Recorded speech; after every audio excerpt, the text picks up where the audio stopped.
این توی حاله؟ تو که منو متعجب کردی؟ مامان بزرگ میگه زنی که به خودش برسه توی قلب مرد بیشتر جا باز میکنه. حس ناامنی میکنی؟ چرا نباید حس کنم؟ به هیچ وجه. چون از کسی که خوشت بیاد همه جوره اونو دوست داری و اونی که خوشت نیاد حتی اگه روی پیشونیش ماه هم باشه بازم هیچ فرقی نمیکنه.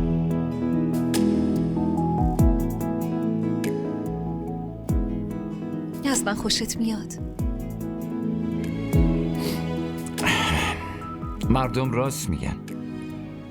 عشق به ابراز کردن نیاز داره، درست همونجوری که تشنه به آب و چشم به منظره نیاز داره.